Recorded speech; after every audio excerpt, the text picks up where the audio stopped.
est prévu, mais c'est à cause de ce que nous avons murmuré, nous avons péché et nous avons été pris. Et la Bible dit, et même la Bible dit, que lorsqu'on péché dans la parole, Romains chapitre 3, que tous ont péché et sont privés de la gloire de Dieu.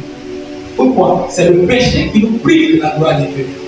Donc le péché a provoqué une perte de quelque chose. En fait, je pose le sujet que tout le monde est dire pour que tu puisses comprendre là où je vais te mener dans cette méditation. Eh bien, mais c'est seulement que la sagesse hébraïque nous dit que le serpent que tu vois, c'est vrai parce que le péché, quand on le regarde profondément, on peut le définir comme le poison, parce que le venin du serpent, c'est le poison qui vient détruire la vie. Aucun homme ici ne peut rester là et ne pas avoir peur du serpent de façon physique, parce que dans le serpent se trouve un poison qui peut détruire la vie. Tu comprends? Un poison qui peut anéantir la vie. De telle sorte que tout le monde, dans son environnement, quand il voit un serpent, eh bien, il se presse en vouloir le détruire rapidement, puisque en lui, il porte une gerbe qui peut détruire, qui peut te mettre à mort pure.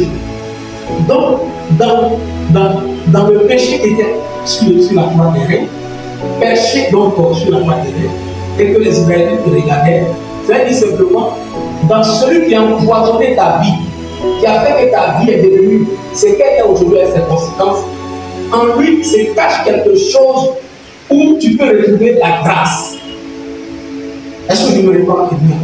Dans le poison qui t'a été donné au départ, dans le poison qui a contaminé ta vie, quand tu le regardes, parce que ce poison est destructif, cause la mort, quelqu'un est le symbole de ce serpent pour que, à la croix, quand tu le regardes, au lieu que tu aies désormais la mort, en fixant, tu as maintenant la vie. Est-ce que quelqu'un comprend ce que je dis? C'est-à-dire, désormais, lorsqu'au temps de Moïse, on regardait le serpent perché sur le serpent derrière perché sur cette perche, et bien lorsque tu pissais, tu vois le serpent qui a porté le poison, qui a détruit ta vie, le serpent qui est venu causer la cause de tous ces malheurs que quand tu le regardes, mais il est sur une position où là où il est avec les reins, se trouve en même temps au-dedans la grâce dans laquelle tu vas trouver le salut qui va te donner la gloire de retrouver la vie éternelle, plus la mort, parce que tu n'as plus la mort, mais tu as plutôt la guérison de la mort. Vous comprenez ça?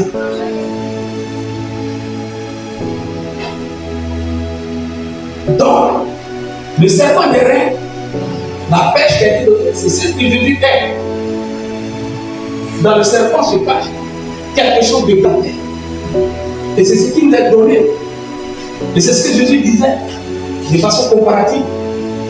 Si vous regardez ce serpent et vous avez été guéri de façon pratique, et que je suis celui qui est venu, vous n'êtes plus que la mort rentre, mais dans le serpent que vous allez regarder désormais, c'est la vie qui va sortir. Donc dans ce que tu es, et puis je t'ai trouvé, dans le désordre du péché que tu es mort, et ma parole et l'évangile est venu te trouver, si tu viens accepter ma croix, qu'elle est puissante de Dieu, si tu l'acceptes, la vie te sera donnée et les changements de transformation vont venir dans ta destinée. Je parle à quelqu'un. Je parle à quelqu'un. C'est de ça qu'il s'agit. C'est de ça dont il est question. Donc, il y a un mauvais serpent. Le mauvais serpent, c'est celui du jardin d'Éden que tu as connu. Le bon serpent, c'est celui maintenant qui dit et qui s'identifie au serpent que Moïse avait. Au temps où il n'y avait pas la grâce, mais il était déjà manifesté la grâce de Dieu à travers cette action pour t'enlever de la position de déchéance dans laquelle tu étais le captif des œuvres du diable, de la méchanceté satanique et de l'ennemi qui te contrôlait en tes mains. Désormais, regarde à Jésus et la vie sera une bénédiction, une transformation totale de la part de Dieu. Gloire à Dieu. Vous suivez.